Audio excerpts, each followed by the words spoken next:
Sometimes losing everything is the only way to find what you never knew you needed. When grief and failure leave you with nothing but two scared children and a heart full of regret, even a burned mansion can feel like salvation. Eli Mercer got a letter about inheriting a house from a relative he'd never met. His wife had just died. He'd lost his job. All he had left were his two kids and nowhere to go. The mansion was deep in the woods, charred and abandoned for decades. Most people would have walked away, but when you're desperate, you take what life gives you.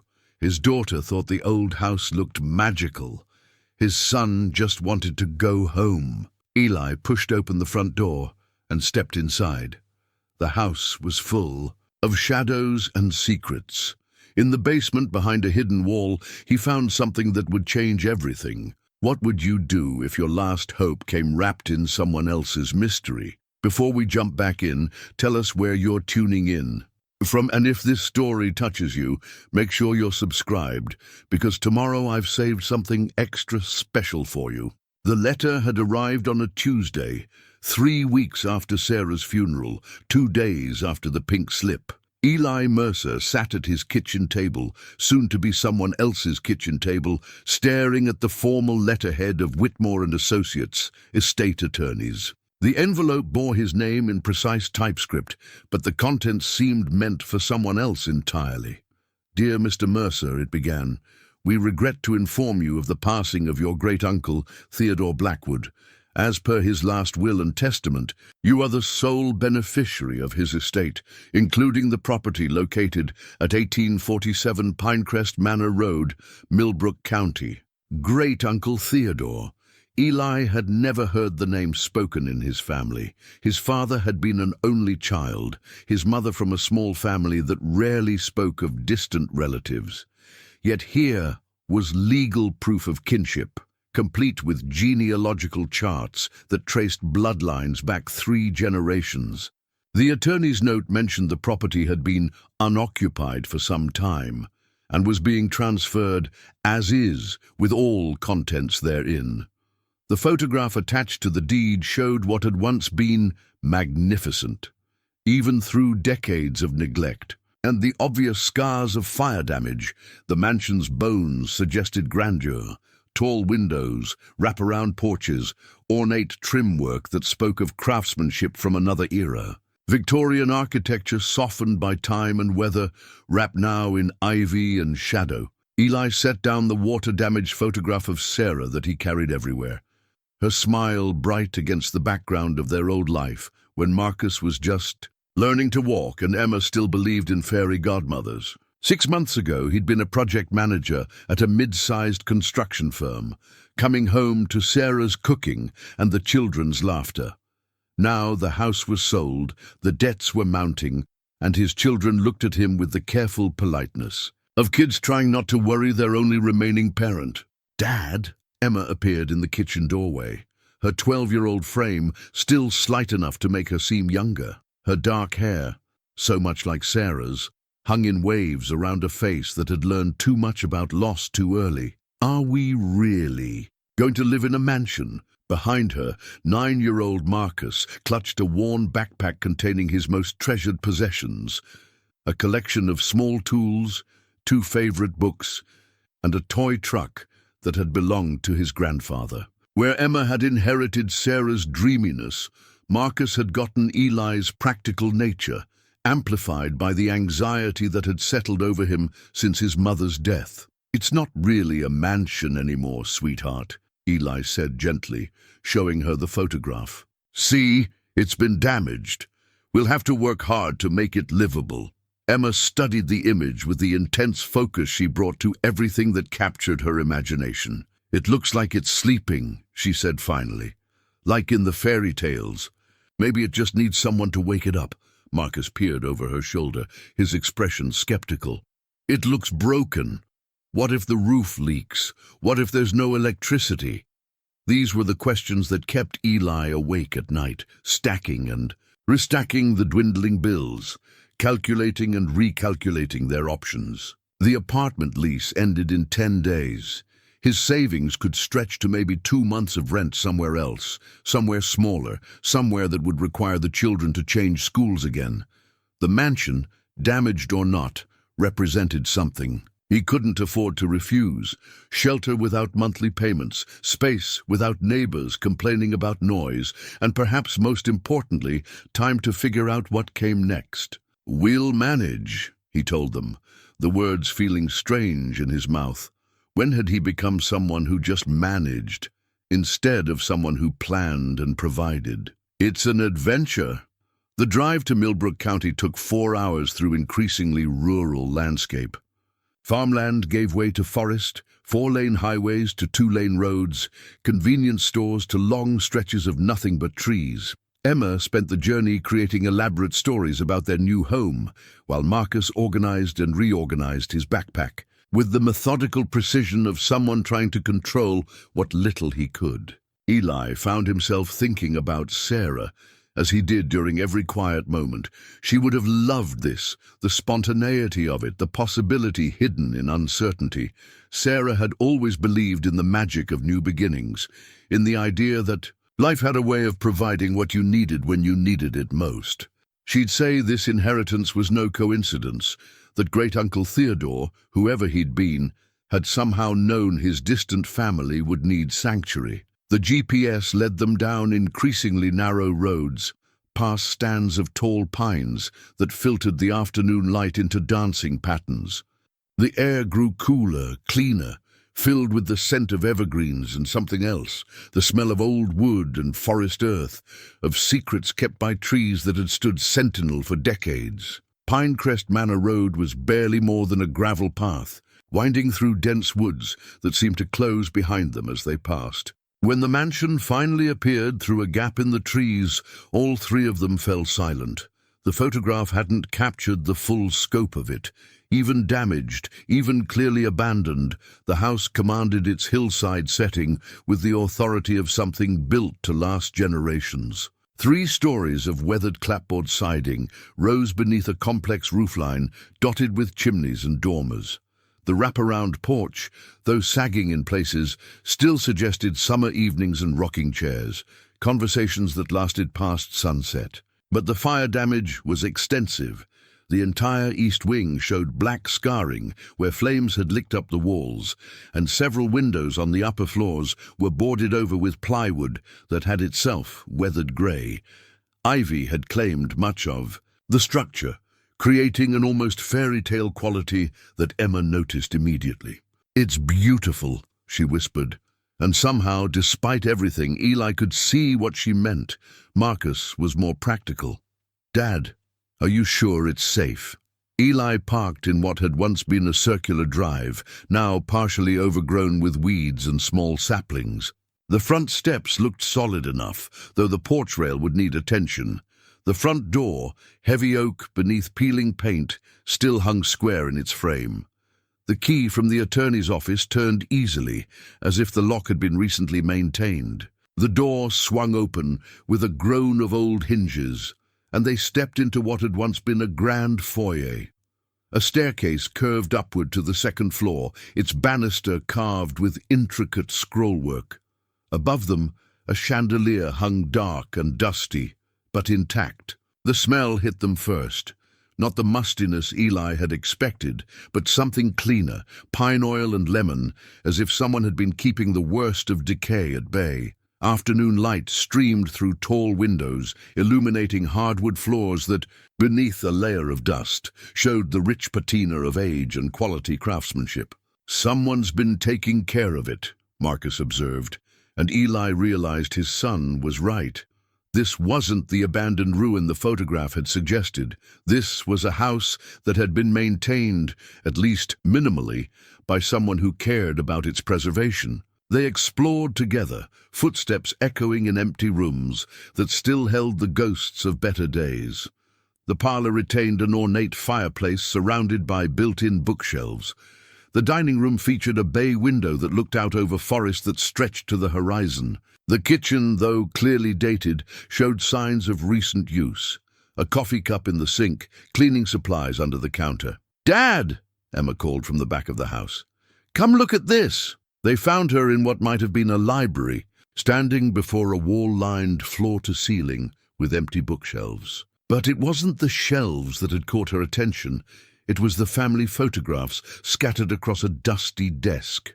Black and white images of people from another era, formal portraits and casual snapshots that spoke of a life fully lived. One photograph showed a man in his 30s, standing beside a car from the 1950s. He had Eli's jawline, the same way of holding his shoulders. Another showed the same man decades later, silver-haired and distinguished, shaking hands with someone in a business suit. A life documented in fragments, a story told in moments captured and preserved. "Is that him?" Emma asked. "Great-Uncle Theodore?" Eli studied the photographs, searching for family resemblance, for some connection to this mysterious relative who had changed their lives with a single bequest. "I think so." That night, they made camp in the parlor, spreading sleeping bags before the fireplace that Eli had managed to coax into life. The flames danced against the walls, casting shadows that made the empty room feel less empty. The silence, less profound. Outside, the wind moved through the pines with a sound like distant conversation. Emma fell asleep quickly, exhausted by excitement and possibility. Marcus took longer, lying awake asking quiet questions about practical matters, where they'd go to school, how they'd get groceries, what they'd do if something broke and they couldn't fix it. Eli answered as best he could, but his mind was elsewhere, pondering the mysteries that surrounded their inheritance. Why had Theodore Blackwood chosen him? How had a man wealthy enough to own a property like this remained unknown to his own family? And why did the house feel not abandoned, but waiting, as if it had been expecting them all along? As his children's breathing settled into the rhythm of sleep, Eli found himself studying the dancing flames and thinking about second chances. Maybe Emma was right. Maybe the house had just been sleeping, waiting for someone to wake it up.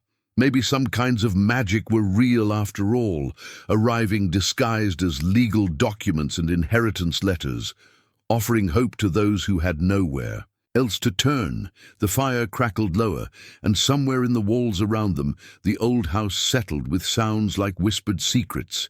Tomorrow would bring practical concerns, inspections and repairs, enrollment in new schools, the small tasks of building a life from scratch. But tonight, for the first time since Sarah's death, Eli Mercer felt something that had been missing for months.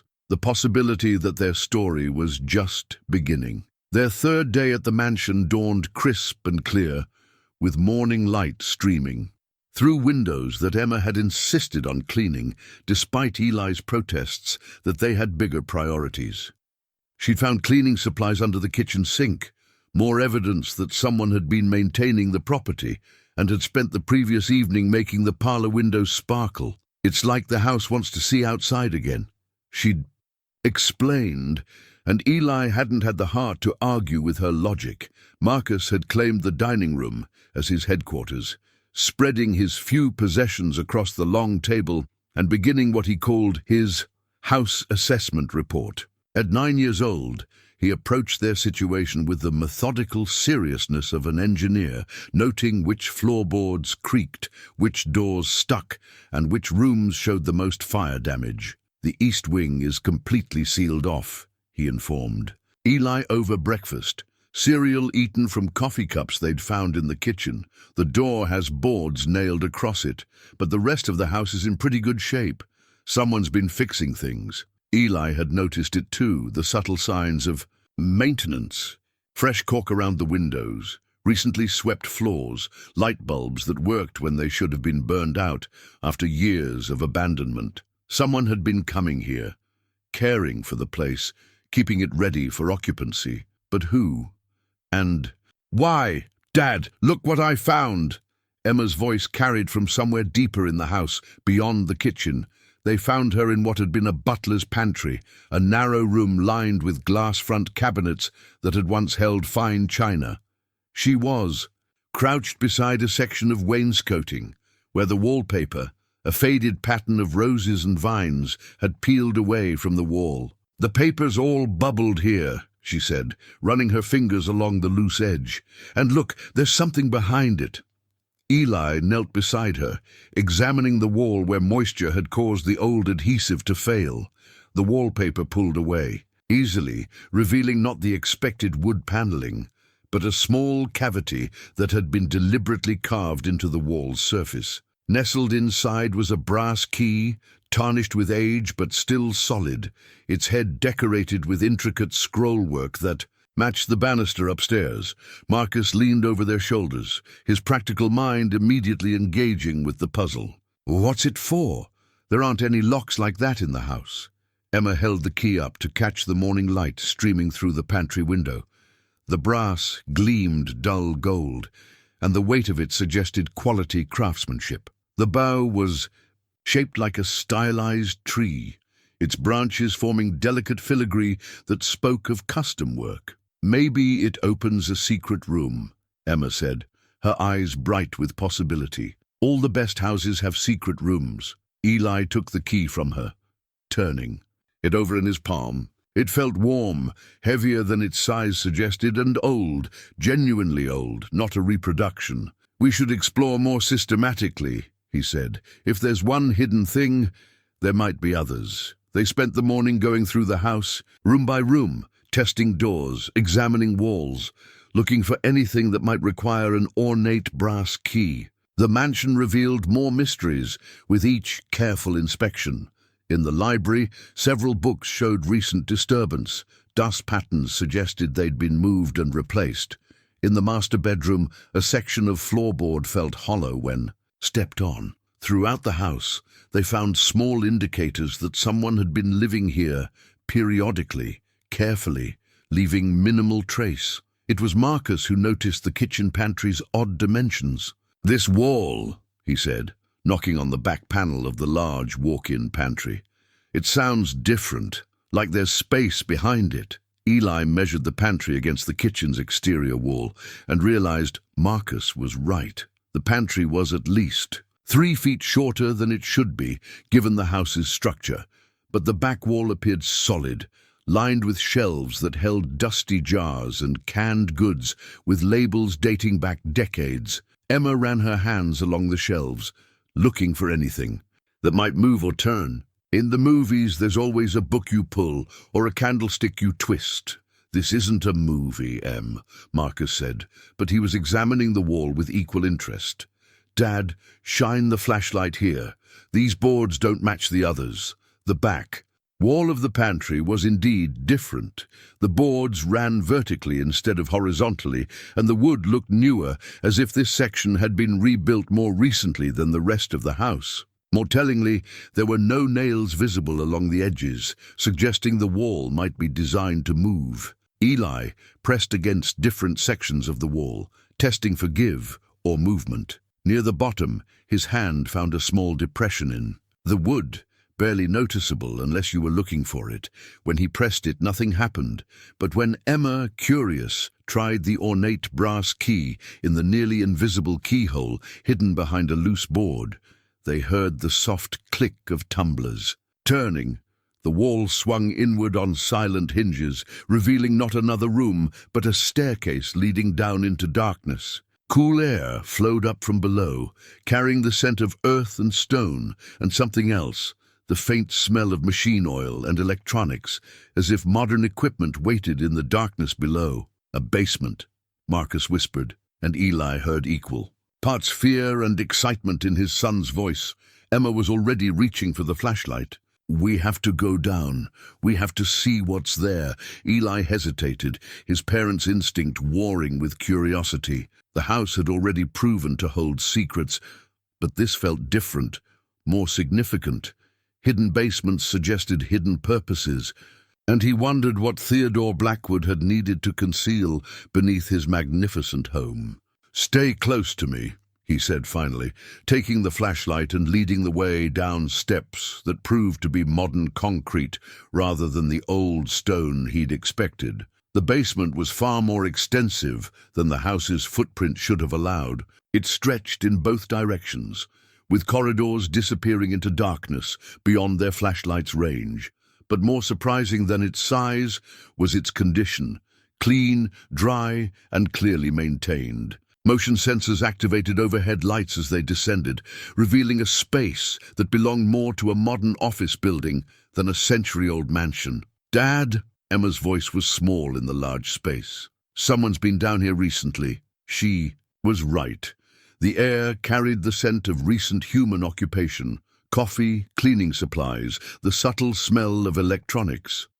Along one wall, filing cabinets stood in neat rows. Along another, a workbench held tools that showed signs of regular use. But it was Marcus who noticed the most telling detail. "Dad, look at the floor. These aren't footprints from us." The concrete floor, despite being clean, showed the faint traces of recent activity. Shoe prints in dust that hadn't had time to resettle, scuff marks that suggested furniture had been moved recently, the subtle signs that someone had been using this space regularly and recently. Eli felt a chill that had nothing to do with the basement's cool air. They weren't alone at the mansion. Someone else had keys. Someone else knew about the hidden entrance. Someone else had been coming and going as if they owned the place. The question was whether that someone was friend or foe, and whether they knew that the Mercer family had arrived to claim their inheritance. Emma moved toward one of the corridors, drawn by curiosity. But Eli caught her arm. "Not yet," he said, quietly. "We need to think about this. We need to be careful." But even as he spoke, he knew there was no going back. They'd found the key for a reason, discovered the hidden entrance for a purpose. Theodore Blackwood's mansion held secrets that went far beyond architectural curiosities.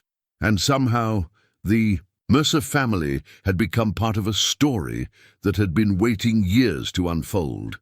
Behind them, the hidden door stood open, and ahead, the basement corridors disappeared into shadows that might hold answers to questions they hadn't yet learned to ask. The brass key felt warm in Eli's palm, and he wondered if opening that first door had been the beginning of their salvation or their greatest mistake. Above them, the house creaked and settled with sounds like whispered warnings, and in the darkness, ahead, something waited that would change their understanding of everything they thought they knew about their mysterious inheritance. The corridor led them past several closed doors before opening into a room that defied all of Eli's expectations. It was vast, larger than the mansion's entire main floor, carved from living rock and reinforced with modern engineering. But it wasn't the room's size that made them all stop and stare in absolute silence. It was what filled it: money, stacks, and stacks of currency, arranged with museum-like precision on metal shelving units that lined the walls. Not the crumpled bills of everyday transactions, but crisp, pristine notes still bearing bank bands, organized by denomination and vintage. Hundreds of thousands of dollars visible at first glance, maybe millions. Emma broke the silence with a whisper that seemed loud in the profound quiet. "Dad, is that real?" Eli moved forward like a man in a dream, reaching for the nearest stack. The bills were genuine. He could tell from the paper quality, the printing, the subtle details that separated real currency from counterfeits. $100 bills, 50s, 20s, all appearing to be legitimate United States currency, all appearing to be recently printed, despite being stored in an underground vault. Marcus, ever practical even in shock, had begun counting. "Dad, there are dozens of shelves, hundreds of stacks. How much money is this?" Eli tried to calculate, but the numbers were overwhelming. Even a conservative estimate put the visible cash at several $1 million, and this was clearly just the beginning. At the far end of the room, more shelving disappeared into shadows, and several filing cabinets suggested organization beyond simple storage. "We shouldn't touch anything else," Eli said, his voice sounding strange in his own ears. "We need to understand what this is, where it came from, what it means." But Emma had already found something that answered at least part of that question. On a small desk in one corner of the room sat a leather-bound journal, its pages heavy with the patina of age and use. She opened it carefully, revealing handwriting in blue ink, elegant script that belonged to an earlier generation. "Listen to this," she said, reading aloud. "My name is Theodore Blackwood, and if you are reading this, then either I am dead or I have decided to trust you with the truth about what I've spent the last 30 years of my life protecting." Eli took the journal from her hands, scanning the first page. The date at the top was from 15 years ago, but the paper and ink suggested the journal had been handled recently. Theodore Blackwood's story began to unfold in careful, measured prose. "I made my fortune honestly, through early investments in what would become the technology sector. In 1987, I recognized the potential of personal computers before most people owned one. By 1995, I had parlayed that insight into a telecommunications empire. By 2005, I was among the wealthiest men in America, and I believed I had built something that would last generations."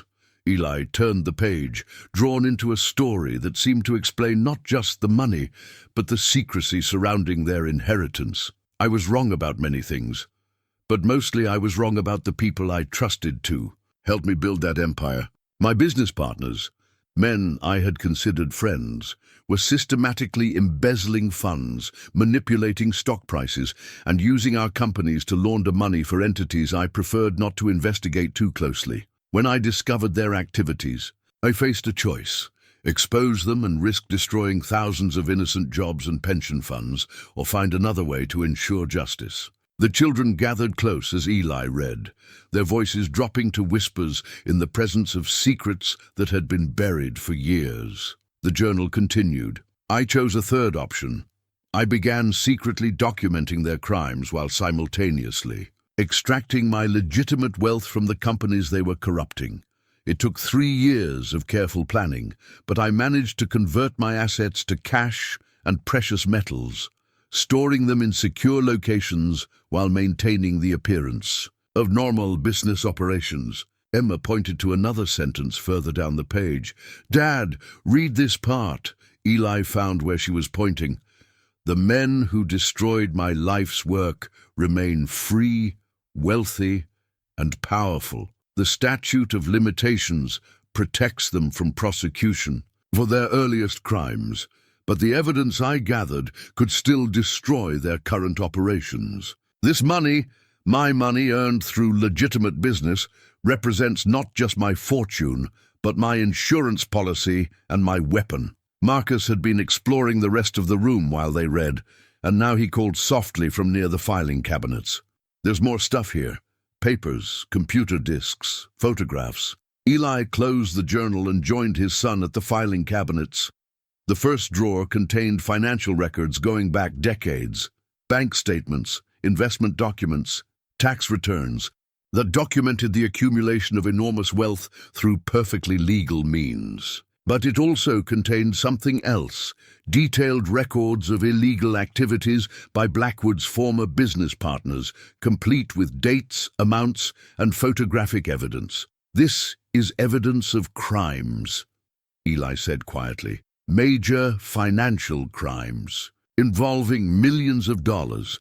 Emma was studying the money with the fascination of someone who had never seen so much cash in one place. "Dad, how much is here?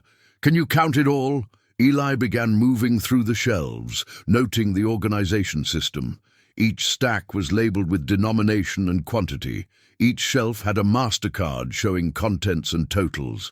Theodore Blackwood had been meticulous in his record-keeping, and as Eli added up the figures, the total became almost incomprehensible. $55 million, he said finally. "Maybe more in the other rooms." The silence that followed was broken only by the distant hum of ventilation systems, keeping the underground space climate-controlled. $55 million.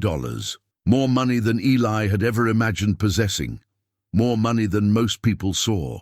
In a lifetime, sitting in neat stacks in a basement that legally belonged to his family.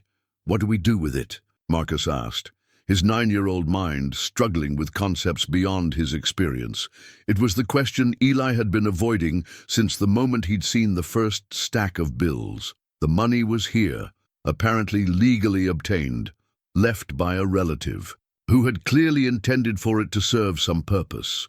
But purpose for what, and at what cost? The journal offered some clues.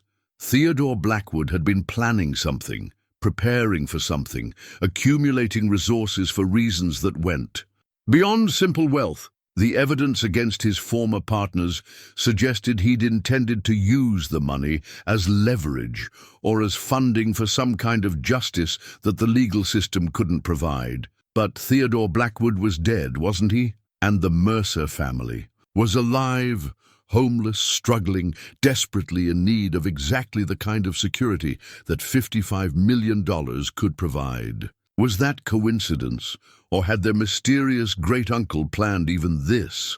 "We don't do anything yet," Eli said finally. "We learn more first. We understand what we're dealing with before we make any decisions." Emma was reading another page of the journal. "Dad, listen to this. I have spent considerable time researching my extended family, looking for individuals who possess the character necessary to carry on what I have started. The man I have chosen as my heir has shown remarkable courage in the face of personal tragedy, remarkable integrity in circumstances where lesser men might have compromised their principles." She looked up at her father with eyes bright with understanding. "He wrote about you, Dad, before he even met you. He chose you on purpose." Eli felt something shift in his understanding of their situation. This wasn't random inheritance. This wasn't simple good fortune arriving at a moment of desperation. Theodore Blackwood had deliberately selected him, researched him, decided that he was the right person to inherit not just money, but responsibility. The weight of that realization was almost overwhelming. $55 million wasn't just wealth, it was trust, expectation, and obligation. It came with the implied requirement that he finish what Theodore Blackwood had started, that he carry forward a mission of justice that had been years in the planning. "We need to read the whole journal," Eli said, "all of it.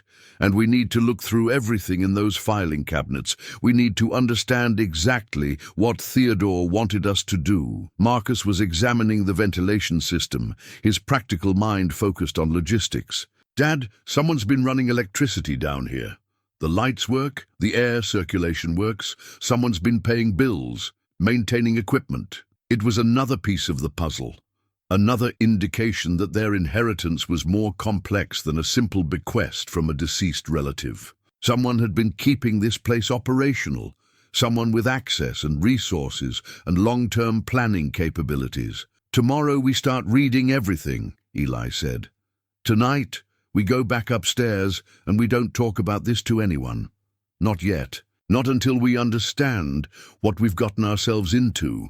As they made their way back through the corridors and up the hidden staircase, Eli found himself thinking about choices and consequences. 3 days ago, he'd been a desperate father with no options and no future. Now he was the guardian of secrets that could change lives, possibly his own, possibly many others. The brass key felt heavier in his pocket as they sealed the hidden door and returned the pantry to its innocent appearance. Above them, the mansion, settled with its familiar creaks and sighs. But now those sounds seemed less like the complaints of an old house and more like the whispers of secrets that had waited patiently for the right family to arrive and inherit not just wealth, but destiny. Sleep didn't come easily that night. Eli lay in his sleeping bag before the dying fire, listening to his children's quiet breathing and thinking about the journal entries he'd read after they'd gone to sleep. Theodore Blackwood's story was more complex than simple business betrayal. It was a tale of systematic corruption that reached into government contracts, pension fund manipulation, and connections to organized crime. The coded letters had been the most disturbing discovery. Mixed in with the financial records were dozens of encrypted messages, some dating back years, others as recent as 6 months ago. Eli couldn't read the codes, but the letter fragments that remained unencrypted suggested ongoing communication with unknown parties about the Blackwood situation and securing the assets. Someone was still looking for Theodore's fortune. Someone was still active in whatever conspiracy had driven him into hiding. And now the Mercer family was living in the center of it all. Emma stirred in her sleep, murmuring something about magical houses and treasure maps. At 12, she still possessed the ability to see wonder in mystery, to find excitement in uncertainty. Marcus, more cautious by nature and made more so by recent losses, had asked harder questions before accepting his father's reassurance that they were safe. But were they safe? Eli found himself studying the shadows beyond the firelight, listening to the forest sounds outside, and wondering if some of them might be human in origin. The mansion felt less like sanctuary now and more like a target, and he realized that $55 million in cash was exactly the kind of secret that got people killed. Morning brought practical concerns and the children's natural resilience.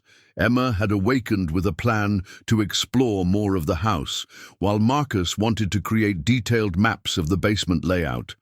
Both seemed to have processed the previous day's discoveries by incorporating them into their respective worldviews. Adventure for Emma, logistics for Marcus. Over breakfast, more cereal from coffee cups, eaten at the dining room table, while Emma told elaborate stories about their treasure house. Eli found himself torn between protecting his children's innocence and preparing them for potential danger. How do you explain to a 9-year-old and 12-year-old that the money meant to secure their future might also threaten their lives? "Dad," Marcus said, interrupting his thoughts. "Someone's coming up the driveway." Through the dining room window, Eli could see a small sedan navigating the gravel road, moving slowly as if the driver was unfamiliar with the route. His first instinct was panic. Someone had found them, someone connected to Theodore's enemies, but the car looked ordinary, non-threatening. It stopped in the circular drive, and an elderly woman emerged, moving with the careful dignity of age and arthritis. She was well dressed in a way that suggested comfort, but not ostentation, and she carried a covered dish that spoke of neighborly intentions. Eli met her at the front door, the children curious but cautious behind him. "You must be the new family," she said, her voice carrying the soft accent of rural New England. "I'm Margaret Henley. I live about 2 miles down the road. Thought I'd bring you some welcome to the neighborhood casserole." She seemed genuine, but Eli found himself analyzing every word, every gesture, looking for signs of ulterior motives. The coded letters had made him paranoid, suspicious of every contact with the outside world. "That's very kind of you," he said, accepting the dish. "I'm Eli Mercer. These are my children, Emma and Marcus." Margaret smiled at the children with what appeared to be authentic warmth. "Beautiful kids. This old place must seem like quite an adventure." Emma stepped forward, always ready to make new friends. "It's the most wonderful house in the world. It has secret passages and hidden rooms and—" Eli's warning look silenced her, but Margaret's eyes had sharpened with interest. "Secret passages? How exciting!" Theodore always did love his mysteries. The casual mention of Theodore's name sent alarm signals through Eli's mind. Margaret Henley knew Theodore Blackwood personally, which meant she might know far more about the mansion and its secrets than a simple neighbor should. "You knew my great-uncle?" Eli asked carefully. "Oh yes, lovely man. Very private, of course, but always cordial when we met in town. He'd disappear for months at a time, business travel, I assumed. But he'd always stop by when he returned. Liked to check that everything was all right with the property while he was away." Margaret's story didn't match what Eli had read in the journals. Theodore had supposedly been in hiding, living secretly, avoiding contact with anyone who might betray his location. Yet here was a neighbor who spoke of regular interactions, casual conversations, the kind of relationship that would require trust. "When did you last see him?" Eli asked. Margaret considered the question with the careful attention of someone who took accuracy seriously. "Oh, must have been 6 months ago, maybe 8. He seemed different that last time, worried about something, distracted. Kept asking if anyone had been by asking questions about him or the property. The timeline matched the most recent coded letters. 6 months ago, something had changed in Theodore's situation, something that had increased his anxiety about discovery. Someone had been getting closer to finding him, and he'd known it. "Did anyone come asking questions?" Marcus asked, his practical mind engaged by the puzzle. Margaret looked pleased by his interest. "Funny you should ask. Yes, there were some men who came by maybe 4 months ago, said they were from an insurance company investigating a claim related to Theodore's business. Asked a lot of questions about his comings and goings, whether he had visitors, that sort of thing." Insurance company. Eli's journalist instincts recognized the cover story, vague enough to sound official, specific enough to justify invasive questions. These weren't insurance investigators. These were the people Theodore had been hiding from, and they'd been getting close enough to start questioning neighbors. "What did you tell them?" Eli asked, trying to keep his voice casual. "The truth, that I barely knew Theodore except to wave hello, that he kept to himself, that the property always seemed well maintained, but I never saw who did the work." Margaret paused, studying Eli's face with the shrewd intelligence of someone who'd lived long enough to recognize when people were hiding something. "Should I have told them something else?" The question was loaded with implications. Margaret Henley was no simple neighbor bringing casserole to newcomers. She was someone who'd known Theodore well enough to be trusted with at least partial truth. Someone whose story about distant acquaintance was carefully constructed to protect information she didn't want to share. "No," Eli said finally.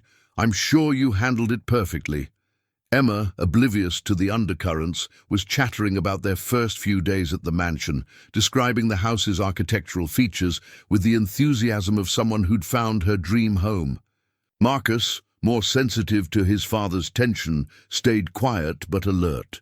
Margaret listened with apparent interest, but Eli noticed how her questions focused on specific areas of the house: the east wing, the basement, the grounds around the property. She was gathering intelligence while maintaining the facade of neighborly curiosity. "Well," she said finally, "I should let you get settled. If you need anything, if anyone comes asking questions, for instance, please don't hesitate to call." She handed Eli a card with her name and phone number. "I mean that. Theodore was a good neighbor, and I'd like to think I can be the same for his family." After she left, Eli found himself staring at the business card. Margaret Henley, it read, with a phone number and address. But in small print at the bottom, almost invisible unless you looked for it, was another line: "Consulting services, discretion." "Guaranteed." "Dad," Emma said. "I liked her. She reminded me of Grandma Sarah." Sarah's mother had been a retired librarian with a sharp mind and sharper instincts. Someone who'd known how to keep secrets and when to ask questions. The comparison was more apt than Emma realized. She seemed nice, Marcus agreed, but his tone suggested the same reservations Eli was feeling. That afternoon, while the children explored the mansion's main floors, Eli returned to the basement to continue reading Theodore's journals. The coded letters were arranged chronologically, and even without being able to read the encryption, he could track an escalating pattern of concern through the frequency and urgency of the communications. The most recent entries in Theodore's journal painted a picture of a man who knew his time was running out. "The investigators are getting closer. Margaret thinks they bought her story about distant acquaintance, but I'm not certain. They've been asking questions in town, checking property records, reviewing utility payments. It's only a matter of time before they realize the truth." The truth. Eli turned pages, looking for more specific information about what truth Theodore had been so desperate to hide. The financial crimes were serious enough to warrant investigation, but the level of secrecy suggested something more significant. He found it in an entry dated 3 months ago. "I've confirmed my worst suspicions about the Meridian Group's true activities. The money laundering was just the beginning. They've been using our telecommunications infrastructure to facilitate activities that go far beyond corporate crime. Government contracts, foreign intelligence operations, connections to organizations that operate outside any legal framework. The Meridian Group. Eli made a mental note to research the name, to understand what kind of enemy Theodore had made, but the implications were already clear. They weren't dealing with ordinary corporate criminals. They were dealing with people who had resources, connections, and the motivation to eliminate anyone who threatened their operations. As evening approached and the children settled in for another night in their sleeping bags before the fireplace, Eli found himself making difficult calculations. The money in the basement could transform their lives, provide security and opportunity beyond anything he could offer through conventional employment. But it came with dangers that made his parental responsibilities almost impossible to balance. Stay and risk their safety, or leave and condemn them to poverty and uncertainty. Accept Theodore's inheritance and the mission that came with it, or walk away from the chance to finish something important and ensure justice for crimes that might otherwise go unpunished. The coded letters held answers to questions he hadn't yet learned to ask. Margaret Henley represented either an ally or a threat he couldn't yet identify. And somewhere, people were still looking for Theodore Blackwood's fortune, still pursuing secrets that the Mercer family now possessed without fully understanding. As the fire burned lower and his children's breathing settled into sleep, Eli made his decision. They would stay. They would learn Theodore's secrets, decode his messages, and understand exactly what they'd inherited. But they would also be careful, prepared, and ready to disappear if the dangers became too immediate to manage. The mansion creaked around them with sounds like whispered approval, as if the old house agreed with his choice. Outside, the wind moved through the pines with voices like distant conversation, and in the darkness beyond the firelight, secrets waited patiently for morning and the courage to confront them. The breakthrough came on their 7th day at the mansion, when Emma discovered that one of Theodore's coded letters wasn't actually coded at all. It was written in a substitution cipher so simple that her 12-year-old mind, trained by puzzle books and word games, cracked it in an hour. "It's just backwards writing," she announced proudly, showing Eli her transcription. "Look, etnaidirim porgsa deveka la slaug becomes the Meridian Group has achieved all goals." He just wrote everything backwards and used some fancy symbols to make it look complicated. Eli stared at Emma's neat handwriting, realizing that Theodore's encryption hadn't been designed to fool government cryptographers.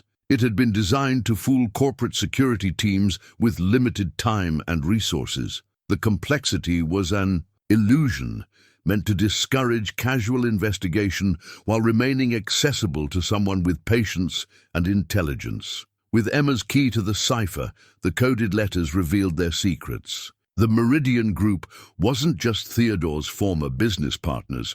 It was a consortium of companies that had been using their telecommunications networks to facilitate illegal activities for clients who paid premium rates for absolute discretion. Government officials who needed to communicate off the record.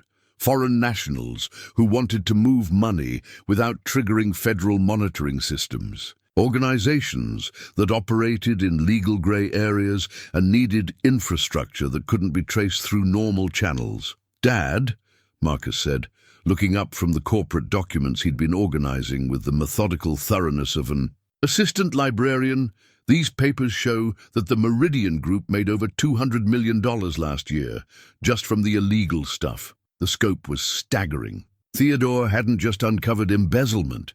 He'd discovered a criminal enterprise that generated more revenue than most Fortune 500 companies. His evidence could destroy careers, collapse stock prices, and send dozens of people to federal prison. No wonder they'd been willing to frame him for crimes he hadn't committed.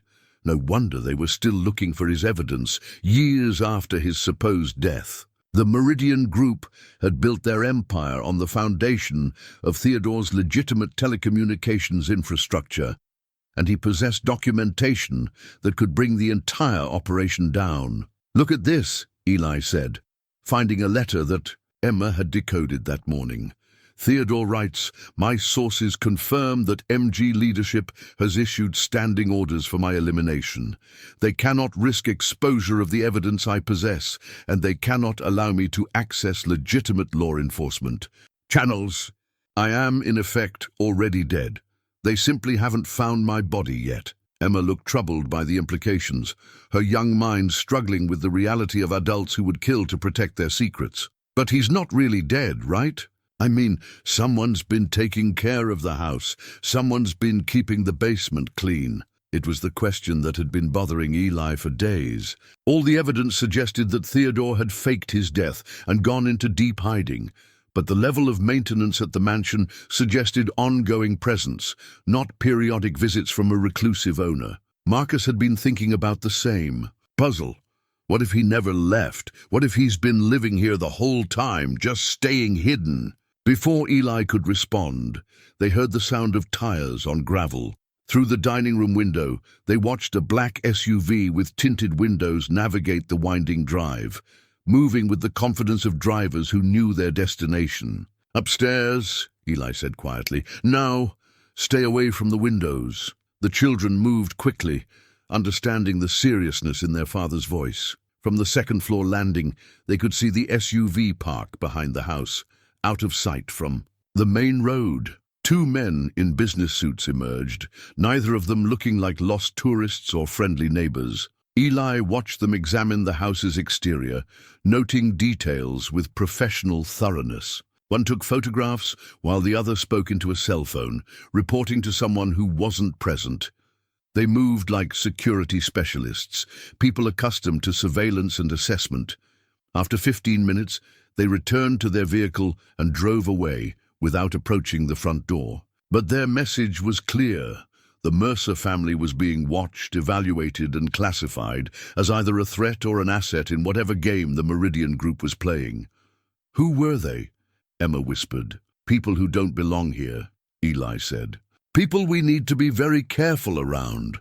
That evening, after the children were asleep, Eli made his way back to the basement to search for security equipment that might explain how Theodore had monitored the property during his years of hiding. In a room they hadn't explored before, he found a sophisticated surveillance system, cameras positioned throughout the house and grounds, motion sensors that could detect approach from any direction, and recording equipment that had been documenting activity at the mansion for years. The system was still active. Digital files showed visitors going back months. Margaret Henley making her regular checks, utility workers servicing equipment, and most recently, the black SUV with its professional occupants. But there were other visitors too, people who came at night, who used keys to enter through doors that should have been locked, who moved through the house with the familiarity of ownership. Theodore wasn't just hiding at the mansion. He was living there actively currently, as recently as last week, according to the timestamp on the most recent footage. The revelation changed everything. Their mysterious great-uncle wasn't a memory or a ghost.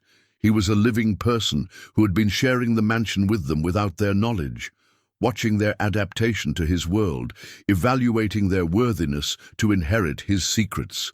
Eli found himself examining the surveillance footage with new understanding. The maintenance they'd observed wasn't being done by hired caretakers.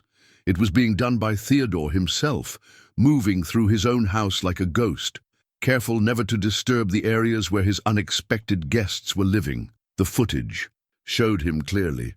An elderly man, tall and distinguished despite his age, moving with purpose through rooms they thought were empty. He'd been in the kitchen while they slept, checking that the utilities were functioning properly. He'd been in the basement while they explored upstairs, reviewing his files and ensuring that sensitive materials remained secure. Most remarkably, he'd been watching them. Hours of footage showed Theodore observing the family from hidden vantage points, studying their interactions, their character, their responses to discovery and mystery. He'd seen Emma's delight in the mansion's architectural details, Marcus's methodical approach to understanding their new environment, and Eli's protective concern for his children's safety and future. The man had been evaluating them as surely as they'd been trying to understand him, and apparently they'd passed whatever test he'd been administering. A note dated 2 days ago, written in Theodore's distinctive handwriting, confirmed Eli's suspicions. The Mercer family demonstrates the qualities I had hoped to find. The father shows wisdom in protecting his children while pursuing truth. The children show intelligence, courage, and the kind of curiosity that leads to understanding rather than destruction. I believe it is time for direct contact. But direct contact hadn't happened yet, which suggested that recent developments, the visit from the black SUV perhaps, or some other threat, had caused Theodore to delay his planned introduction. Eli spent the next hour reviewing recent surveillance footage, looking for patterns that might explain Theodore's caution. The black SUV had visited twice before, always with the same 2 occupants, always conducting the same careful assessment of the property. But there had been other visitors too. A telephone repair truck that had spent too long at the utility poles, a delivery van that had made no actual deliveries, hikers who had strayed remarkably far from any marked trails. The Meridian Group was closing in. Their surveillance was becoming more frequent, more bold, more systematic. Theodore's years of hiding were coming to an end, and the arrival of his chosen heirs had accelerated the timeline in ways that none of them had anticipated. Eli made his way back upstairs through the hidden passages that were becoming familiar, his mind racing with implications. They weren't just inheritors anymore.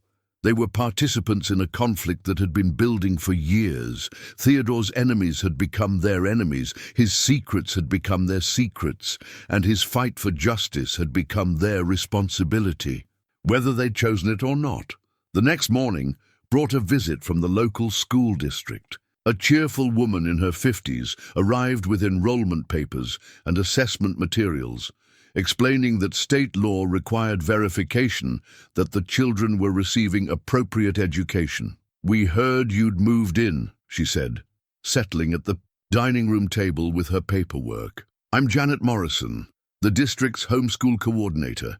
Just need to make sure Emma and Marcus are getting what they need academically." Emma and Marcus handled the informal evaluation with the confidence of children who had been well educated before their recent upheavals. Emma's reading level tested several grades above her age, while Marcus's mathematical reasoning impressed even Janet Morrison. "Remarkable kids," she told Eli privately, while the children explored the grounds outside. "Obviously very bright, very well prepared academically, but I have to ask, are you planning to stay in the area permanently? The children seem unsettled. Not unhappy, but like they're not sure this is really home yet." Her observation was more perceptive than Eli had expected. "We're still adjusting," he said carefully. "It's been a difficult year." Janet's expression softened with professional compassion. "I understand you lost their mother recently. That's always hard on children, especially when it's combined with major life changes like moving to a new area." She paused, studying his face. "If you need any support services, counseling, community resources, that sort of thing, the district has programs that can help." The offer was genuine, but it also represented exactly the kind of official attention that Theodore's enemies might use to track the family. School records, social services, medical appointments, all the normal structures of civilian life created paper trails that professional investigators could follow. "We're managing," Eli said.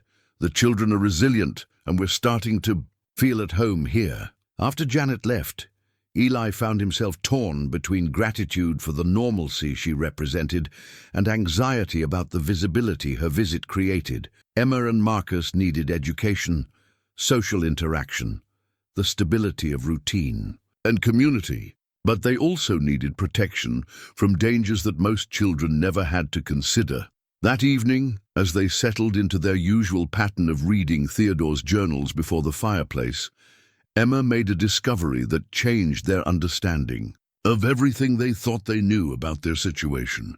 "Dad," she said, holding up a photograph that had been tucked between pages of the most recent journal. "Look at this. The photograph showed Theodore Blackwood standing beside a woman Eli recognized immediately. Margaret Henley, but younger, dressed in business attire, standing in what appeared to be a corporate boardroom.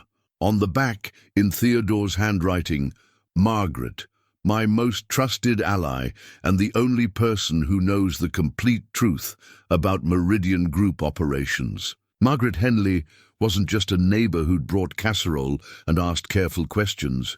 She was Theodore's partner in whatever long-term plan he'd been developing, someone who'd been watching over the property not out of neighborly kindness, but out of professional responsibility and personal loyalty. The realization recontextualized everything about their first week at the mansion. Margaret's visit hadn't been a coincidence or a social courtesy. It had been an intelligence gathering mission, an assessment of Theodore's chosen heirs by someone who had as much invested in the outcome as he did. "She's been helping him all along," Marcus said, grasping the implications with the quick intelligence that made him seem older than his years. "That's why she knew to ask the right questions. Why she had that business card." Eli nodded, feeling pieces of the puzzle click into place. Theodore hadn't been operating alone during his years of hiding. He'd had professional support, financial resources, and most importantly, someone he could trust to evaluate potential successors to his mission. The question now was whether Margaret Henley would reveal herself as an ally, or whether the Mercer family would need to navigate the complexities of their inheritance without guidance from Theodore's network of supporters. As if summoned by their speculation, the house phone rang, a sound they'd never heard before, since they hadn't known. The mansion had active telephone service. Eli answered cautiously, uncertain who might have the number or why they would choose to call at 9 o'clock on a Thursday evening. "Mr. Mercer," said a familiar voice. "This is Margaret Henley. I think it's time we had a more complete conversation about your great-uncle and the responsibilities you've inherited along with his property. Would tomorrow afternoon be convenient?" Margaret arrived precisely at 2 o'clock, but she wasn't alone. She brought with her a briefcase, a laptop computer, and an elderly man who moved with the careful dignity of age and serious illness. Eli recognized him immediately from the surveillance footage, though seeing Theodore Blackwood in person was still a shock that left him momentarily speechless. "Hello, Eli," Theodore said, his voice carrying the slight rasp of someone whose health was failing but whose mind remained sharp. "I apologize for the dramatic circumstances of our meeting, but recent developments have made normal social protocols impractical." Emma and Marcus stared at their great-uncle with the fascination of children meeting a character from a story they'd been reading. He was tall, distinguished, and unmistakably related. Eli could see family resemblance in the bone structure of his face, the way he carried himself despite obvious physical frailty.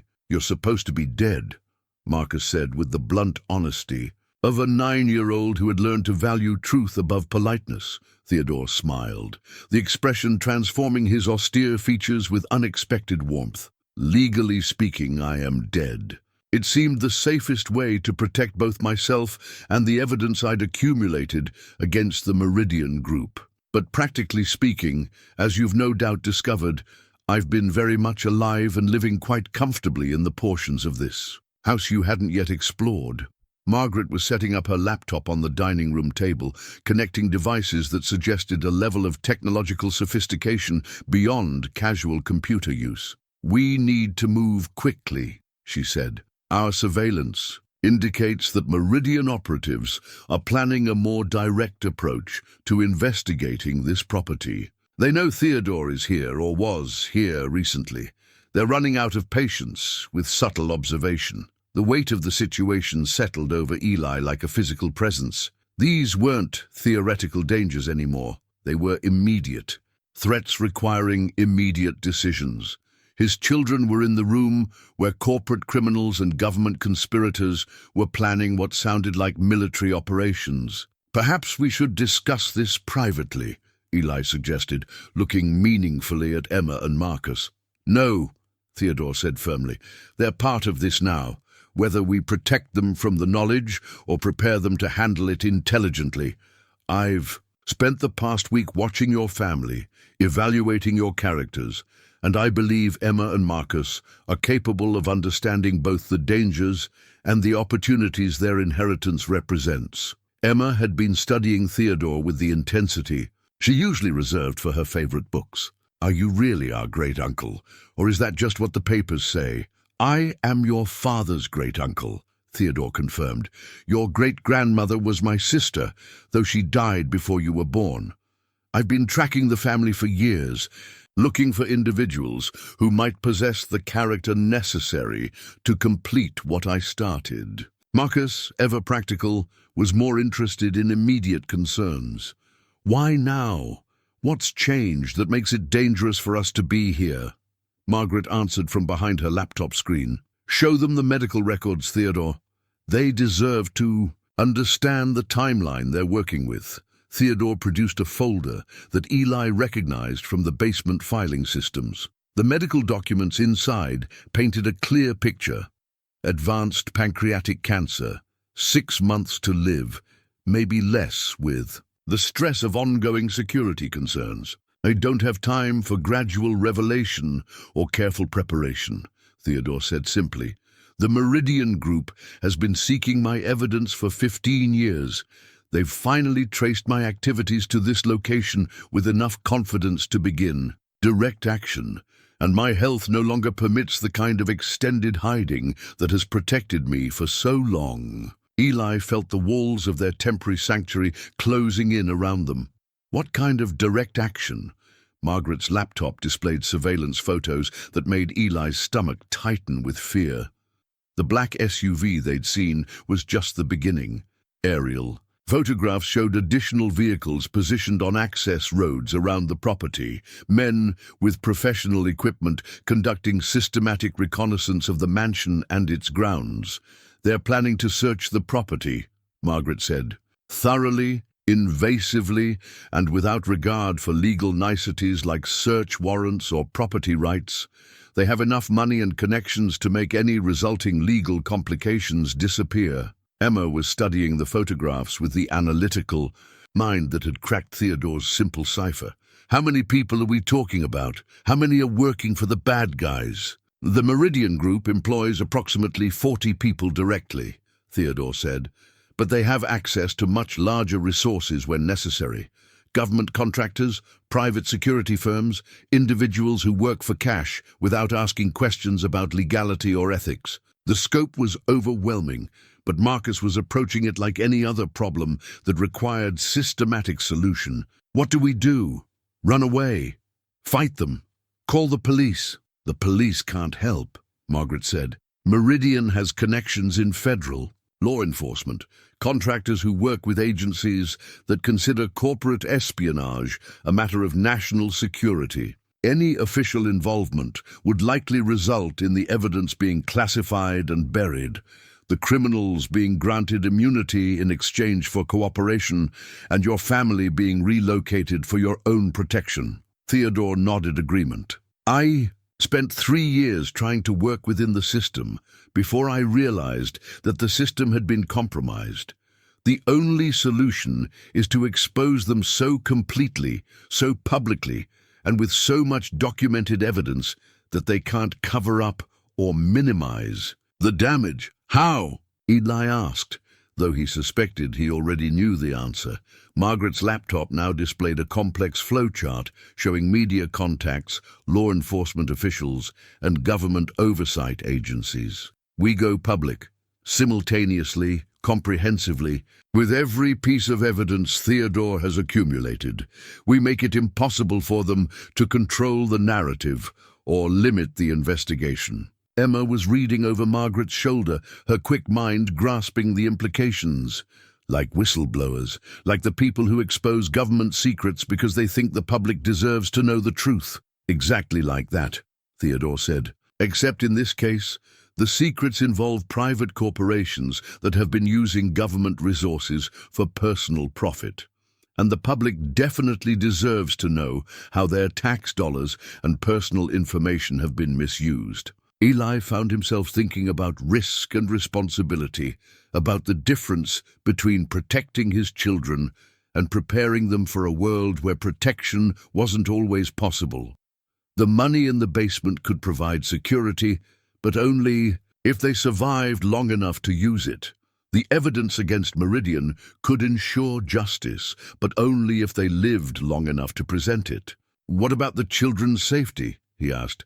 What about normal life, school, growing up without looking over their shoulders constantly? Dad, Marcus said quietly, we haven't had normal life since Mom died. Maybe this is better than pretending. We can go back to normal when we can't. Emma nodded agreement. And besides, if we help catch the bad guys, then other families won't have to worry about them anymore. That seems important. Their acceptance of the situation was both heartening and heartbreaking. They'd learned too much about loss and uncertainty to be shocked by danger, but they retained enough innocence to believe that right would triumph over wrong if good people were willing to fight for justice. Theodore was watching the children with something like pride. This is why I chose your family, he told Eli, not just because you've shown integrity in difficult circumstances, but because you're raising children who understand that some responsibilities are worth the risks they entail. Margaret was downloading files from her laptop to external drives, creating multiple copies of digital evidence that represented years of careful documentation. We have financial records, audio recordings, video surveillance, and documentation of government contracts that were awarded based on fraudulent representations, more than enough to destroy the Meridian Group and send their leadership to federal prison. But only if we can get the evidence to the right people before Meridian operatives find and destroy it, Theodore added. They know I have it. They know approximately where it's located, and they have the resources to eliminate anyone who stands between them and the evidence. Eli looked at his children, Emma bright with excitement at the prospect of adventure, Marcus serious with the weight of adult responsibilities he'd learned to carry too young, and made the decision that would define the rest of their lives. What do you need us to do? Margaret smiled for the first time since her arrival. We need you to be exactly what you've been since you arrived, a family learning to call this place home, adapting to new circumstances, showing no indication that you know about Theodore's presence or the significance of what you've inherited. And we need you to be ready, Theodore added, because when we begin the final phase of this operation, events will move very quickly, and there won't be time for second thoughts or detailed explanations.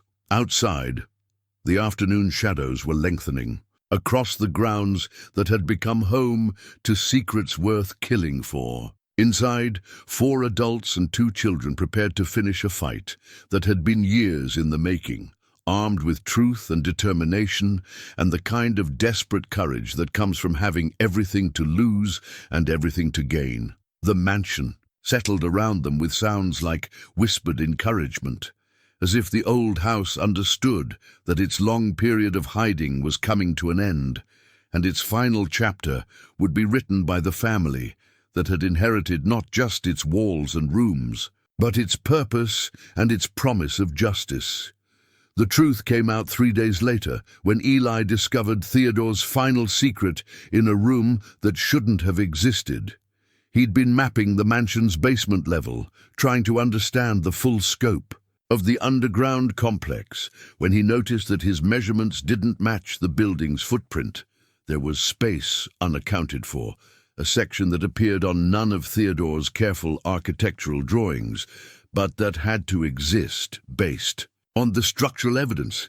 Emma found the hidden entrance first, of course. She'd been exploring with the fearless curiosity that had already led to so many discoveries, running her hands along basement walls that looked solid, but felt somehow different. When she pressed against what appeared to be a utility panel, it swung inward to reveal not pipes and electrical systems, but a corridor that led deeper into the earth than should have been possible. "Dad," she called, her voice carrying that mixture of excitement and uncertainty that had become familiar over their weeks at the mansion. "There's another room down here. A big one. The room beyond the hidden panel was larger than anything they'd found before, carved from living rock and fitted with amenities that spoke of long-term habitation. Not storage, not workspace, but living space. A bedroom, a small kitchen, a sitting area, complete with comfortable furniture and the kind of personal touches that made a space feel like home. And in the bedroom, sitting in a reclining chair that faced a wall of monitors showing surveillance feeds from throughout the property, was Theodore Blackwood. Not the frail, elderly man they'd met with Margaret 3 days before, but a figure so still, so peaceful, that it took Eli several moments to realize what he was seeing. "Is he sleeping?" Marcus asked, approaching the chair with the careful curiosity of a child who had learned to respect adult privacy but couldn't suppress his need to understand what he was observing. Eli checked for pulse, for breathing, for any sign of life. Theodore's skin was cool to the touch, his expression serene, and on the small table beside his chair was a letter addressed to the Mercer family in his distinctive handwriting. Emma read it aloud, her voice steady despite the weight of what they were discovering. "If you are reading this, then I have died peacefully in my sleep, which is more than I had dared to hope for, given the circumstances of the past 15 years. Please know that my death changes nothing about the mission you have inherited and everything about the timeline for completing it." The letter continued with instructions that revealed the full scope of Theodore's deception, not just the faked, a death that had protected him from Meridian Group retaliation, but a second, more elaborate fraud that had protected the evidence from discovery even if his hiding place was compromised. "The man who met with you and Margaret was not me," the letter revealed. "He was an actor named Daniel Morrison, a retired theatrical performer who bears enough resemblance to me to be convincing in brief encounters. I have been dead for 6 days as you read this, and Daniel has been maintaining the illusion of my continued survival to ensure that Meridian operatives focus their attention on capturing a living person rather than searching for hidden evidence." Eli sank into a nearby chair, overwhelmed by the implications. The dying man they'd pledged to help had already been dead. The final confrontation they'd been preparing for was being orchestrated by someone who was playing the role of Theodore Blackwood so convincingly that even they had been fooled. "But that's good, right?" Emma said, trying to find positive implications in the revelation. "It means the real Theodore planned everything so carefully that even dying wouldn't stop his plans from working." Marcus was examining the surveillance equipment, his practical mind focused on understanding how Theodore had maintained oversight of the situation even after death. "Look at this. The monitors show everything. He could see people coming and going. Watch us adapting to the house, evaluate whether we were ready to handle the truth." The surveillance footage provided a complete record of Theodore's final weeks. They could see him growing weaker, but continuing to work, preparing final documents, recording video messages, and coordinating with Margaret and Daniel Morrison to ensure seamless transition from his direct involvement to posthumous orchestration. One video, dated a week before Theodore's death, showed him speaking directly to the camera. "Eli, Emma, Marcus, if you're watching this, then you've discovered my final secret and you understand that the man you've been working with is not actually me. Daniel Morrison is a good man who has risked his own safety to help complete my mission, but he is not Theodore Blackwood, and he cannot make the decisions that only Theodore Blackwood has the authority to make." The video continued with revelations that reframed everything they thought they understood about their situation. "I have spent 15 years not just hiding from the Meridian Group, but building a case that will destroy them completely. Not just the evidence of their crimes, but evidence of their connections to government corruption, foreign espionage, and criminal organizations that operate with official protection. The $55 million you found is not just my personal fortune. It is money I recovered from Meridian Group accounts, money that belongs to the pension funds and charitable organizations they defrauded." The scope was staggering. Theodore hadn't just been a victim of corporate crime. He'd been conducting a one-man investigation that had uncovered corruption reaching into the highest levels of government and business. The evidence you will inherit when you turn 18, Emma, or when your father deems you ready to handle the responsibility, will be sufficient to prosecute not just the Meridian Group leadership, but several sitting members of Congress, federal judges, and intelligence agency officials who have been protecting criminal operations in exchange for personal benefit. Emma looked stunned by the weight of responsibility being placed on her young shoulders. Why me? Why not Dad? Or Marcus? The video answered her question. Because the evidence implicated too many people in positions of authority to be safely entrusted to any adult who might be subject to legal pressure, professional retaliation, or physical threat. A 12-year-old girl cannot be prosecuted for possession of classified information. She cannot be fired from a job, disbarred from a profession, or threatened with loss of government benefits. She is, in the eyes of the law, an innocent child whose inheritance cannot be confiscated without due process that would expose the entire conspiracy to public scrutiny. Eli felt the breathtaking audacity of Theodore's plan. He'd used the legal system's protection of minors to create an untouchable repository for evidence that would otherwise be vulnerable to suppression, destruction, or classification. But I don't want to be responsible for all that, Emma said quietly. I just want to live in the magical house and go to school and have normal problems. The video seemed to anticipate her concerns. Emma, you will never be forced to use this evidence if you choose not to, but you will have the power to ensure justice if you decide that justice is worth the effort. That choice will be yours to make when you're old enough to understand its full implications. Marcus had been quietly examining documents that Theodore had left beside the video equipment. Dad, look at this. There's a death certificate here. A real one, not like the fake one he used 15 years ago. Theodore Blackwood died of pancreatic cancer 6 days ago, just like the letter said. The certificate was signed by a doctor, witnessed by Margaret Henley, and completely legitimate. Theodore Blackwood was genuinely, legally, officially dead. But his plans remained very much alive, orchestrated by people who had committed themselves to seeing his mission through to completion. What happens now? Eli asked, though he was speaking to empty air. Theodore couldn't answer questions anymore, and Daniel Morrison, whoever he really was, could only provide guidance based on instructions from a dead man. Emma found Theodore's final message, written in his own hand and dated the day of his death. Now you complete what I started, but you do it as the Mercer family, not as Theodore Blackwood's heirs. You use the evidence to protect yourselves and others, not to continue my fight for revenge. You build something better with the resources I've provided, something that honors the future rather than punishing the past. The shift in responsibility was profound. They weren't just inheriting Theodore's wealth and evidence. They were being asked to transcend his mission, to transform his quest for justice into something more constructive and forward-looking.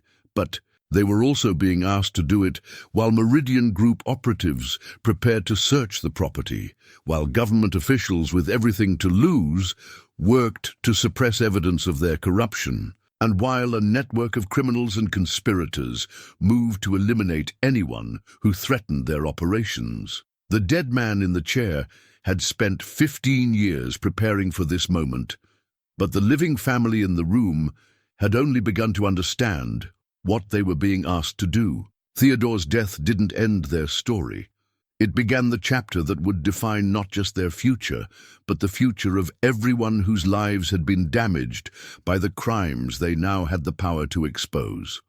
Outside, evening shadows stretched across grounds that held secrets worth more than money, and inside, 3 members of the Mercer family stood beside the body of the man who had given them the chance to choose between safety and justice, between hiding and truth-telling, between the small life they had planned and the larger life that was calling. To them, Margaret arrived within an hour of Eli's phone call, bringing with her a gravity that made the reality of Theodore's death feel final and immediate. She moved through the hidden room with the efficiency of someone who had been preparing for this moment, checking Theodore's pulse, reviewing his final notes, and beginning the delicate process of transition that would keep his mission alive, even though the man himself was gone. "Daniel will need to maintain the illusion for at least another week," she said, photographing documents with professional thoroughness. "Long enough for us to implement Theodore's contingency plans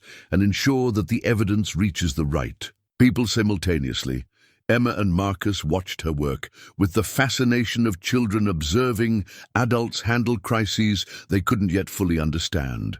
But they asked intelligent questions, and Margaret answered them with the respect Theodore had shown for their ability to grasp complex situations. "What happens to him?" Emma asked, looking at Theodore's peaceful form in the reclining chair. "He'll be buried privately, quietly, with the ceremony he wanted," Margaret said, "but not until after we've completed what he started. The official record will show that Theodore Blackwood died 6 days ago of natural causes, and that his estate was settled according to his wishes." Eli was studying the assassination contract they'd found among Theodore's final papers, a document that made the abstract threat of Meridian Group retaliation suddenly, terrifyingly concrete. The contract included photographs of the entire Mercer family, detailed intelligence about their daily routines, and specific instructions for eliminating witnesses to whatever the corporate operatives expected to find at the mansion. "They're planning to kill us," he said quietly, showing the document to Margaret. "Not just intimidate us or silence us, actually kill us." Margaret examined the contract with professional detachment, but Eli could see anger flickering beneath her composed exterior. "This confirms what we suspected about the timeline. They've moved beyond surveillance and investigation. They're preparing for direct action." "When?" Marcus asked, his practical mind focused on the information they needed to protect themselves. "Soon," Margaret said. "Within days, possibly hours. Our surveillance indicates they're finalizing their operational plans and moving personnel into position for what they're calling asset recovery and witness management." The euphemistic language couldn't disguise the brutal reality. The Meridian Group was preparing to search the mansion thoroughly, recover Theodore's evidence, and eliminate anyone who might have seen or understood what they found. "What about Daniel?" Emma asked. "If they think he's really Theodore, won't they want to capture him instead of just killing him?" Margaret's expression darkened. "They'll want to interrogate him first, find out how much he's shared and with whom. But once they realize he's not actually Theodore Blackwood, he becomes a liability they'll need to eliminate." The weight of responsibility settled over Eli like a physical presence.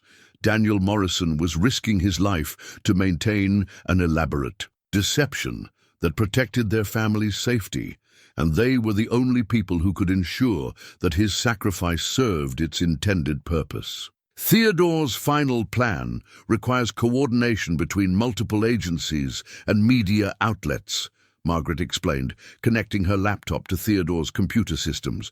"We need to deliver different pieces of evidence to different recipients at precisely the same time, so that no single person or organization can suppress the entire revelation." She showed them Theodore's master timeline, a complex coordination plan that would simultaneously deliver financial evidence to the Securities and Exchange Commission, intelligence documents to congressional oversight committees, and audio recordings to journalists who specialized in exposing government corruption. "The beauty of Theodore's approach," Margaret continued, "is that each recipient will believe they have exclusive access to a major story, so they'll rush to publish or investigate before their competitors can break the same news. By the time anyone realizes the scope of the revelation, it will be too late to contain or control it." Emma was studying the timeline with the analytical intensity she brought to complex puzzles. But what if they find us before we can send everything? What if they get the evidence before we can copy it? That's why we're implementing the plan tonight, Margaret said. While they're still finalizing their operational preparations, before they realize that Theodore is already dead and that their timeline has become irrelevant. Eli felt the familiar mixture of fear and determination that had become constant since their arrival at the mansion. "What do you need us to do?" Margaret's answer revealed the full scope of what Theodore had been preparing for years. "We need you to help us copy terabytes of digital evidence to secure servers in 12 different countries.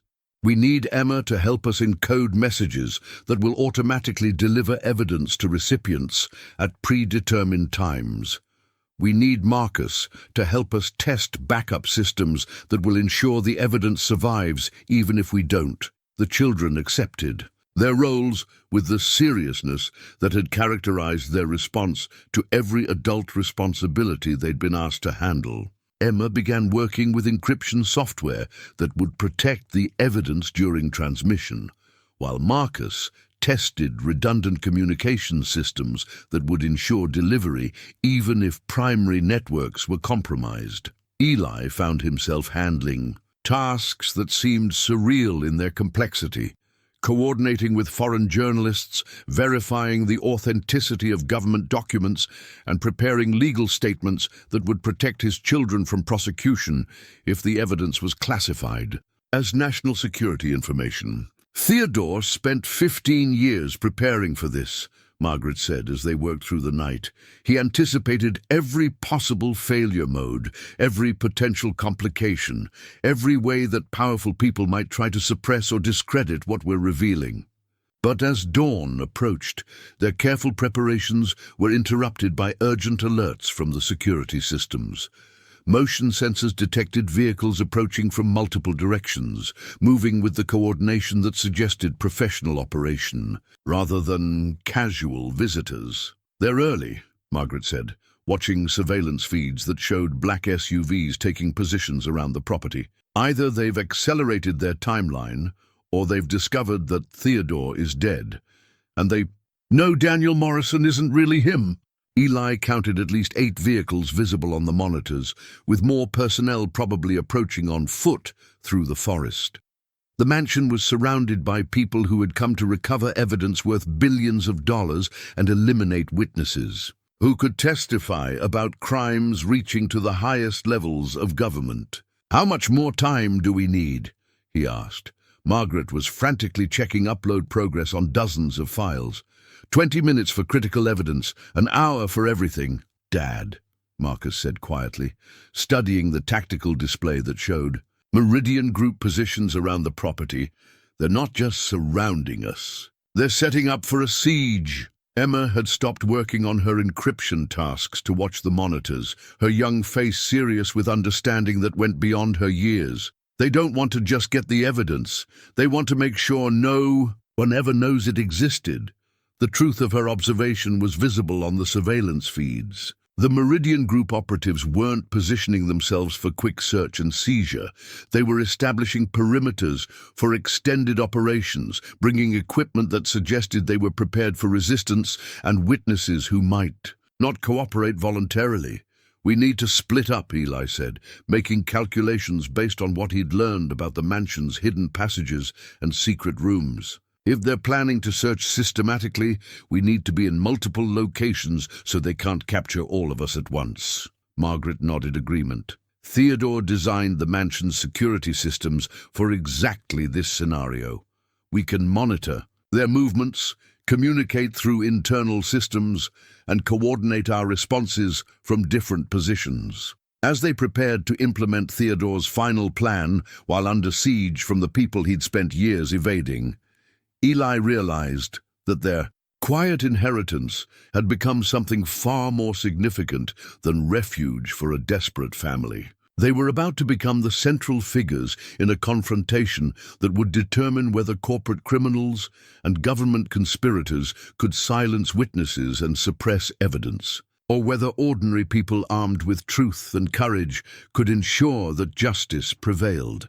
The mansion's old walls had sheltered secrets for years, but now they would shelter something more important, a family that had chosen to finish what Theodore Blackwood started, regardless of the personal cost and despite the overwhelming odds against success. Outside, professional killers prepared for operations that would eliminate problems and recover assets. Inside, 3 members of the Mercer family and 1 elderly woman prepared to broadcast evidence that would change everything if they could stay alive long enough to press the send button. The first breach came at dawn, when Meridian Group operatives cut the mansion's external communications and power, leaving them dependent on Theodore's backup systems. Eli watched from the hidden surveillance room as 12 armed men in tactical gear surrounded the house with military precision, while 2 others approached the front door with equipment designed to override electronic locks.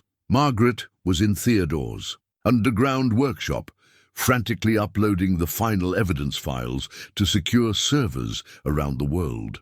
Emma had positioned herself in the mansion's library with a recording device that Theodore had hidden behind false book spines, ready to capture whatever confessions or admissions the intruders might make. Marcus was monitoring the basement security systems, tracking the operatives' movements and reporting their positions through the mansion's internal communication network.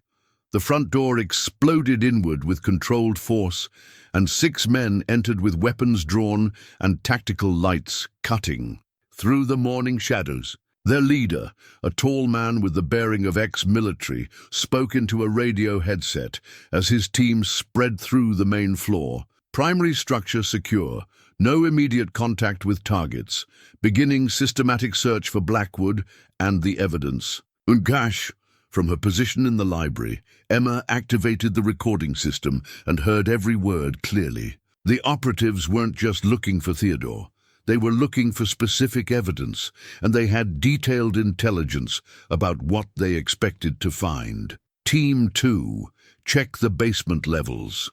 Intelligence indicates extensive underground construction. Team 3, secure the upper floors and locate the family members. Remember, we need them alive until we confirm the location of all digital files.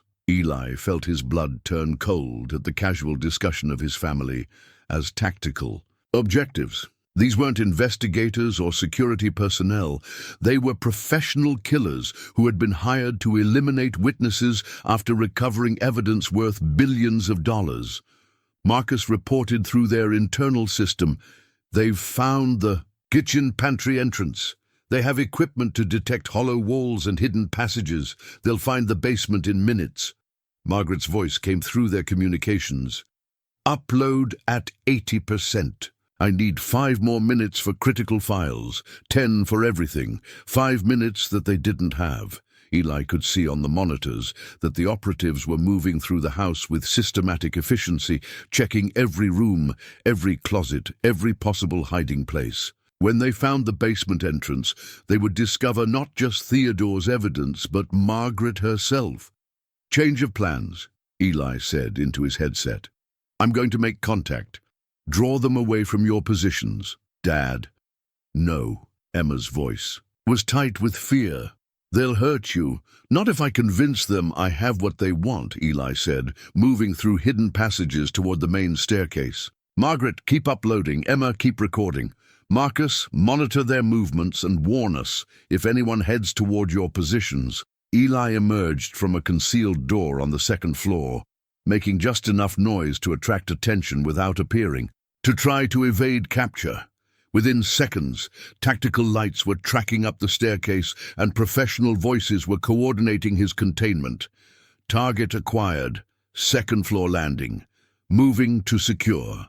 2 operatives reached the landing with weapons drawn, finding Eli standing with his hands visible and empty, trying to project calm authority despite the terror clawing at his chest. "Mr. Mercer," the team leader said, ascending the stairs with confident menace. I'm Agent Collins, with a federal task force investigating financial crimes. We have a warrant to search these premises for evidence related to Theodore Blackwood's illegal activities. The lie was smoothly delivered, but Eli had read enough of Theodore's files to recognize the deception.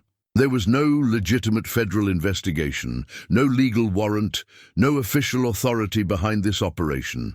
"I'd like to see your warrant," Eli said, gambling that bureaucratic delay might buy Margaret the time she needed. Collins smiled without warmth. "Of course, but first I need you to call your children and have them join us. For their own safety, you understand." The threat was clear despite the polite phrasing. Eli's cooperation was required, and his children's well-being was the leverage being applied. "They're not here," Eli said. "I sent them to stay with neighbors when I heard vehicles approaching. I figured you were either burglars or bill collectors, and I didn't want them scared." It was a thin lie, but it served its purpose of redirecting the operative's attention. Collins spoke into his headset. "Expand perimeter search. Targets may have left the primary structure," while Collins coordinated the search for children who were actually hidden throughout the mansion. Eli heard Margaret's voice through his nearly invisible earpiece. "Upload complete on critical files. Starting secondary evidence distribution now." The first phase of Theodore's plan was working. Even if the Meridian Group operatives found and destroyed the original evidence, copies were already beyond their reach, stored on servers in countries where American corporate criminals had no influence. But Collins was studying Eli with the suspicious attention of someone who recognized when he was being deceived. "Mr. Mercer, I think you're not being entirely honest with me. I think your children are very close by, and I think you know exactly where Theodore Blackwood's evidence is located." From his position in the surveillance room, Marcus reported new movement. "Dad, they've found the basement entrance. 3 men are heading down with detection equipment." The confrontation Eli had been trying to delay was about to begin in earnest. Margaret was trapped in the underground workshop with evidence that could destroy the Meridian Group, and armed operatives were minutes away from discovering her position. "You're right," Eli said to Collins, making a decision that felt like stepping off a cliff. "I do know where the evidence is, and I know where Theodore Blackwood is too."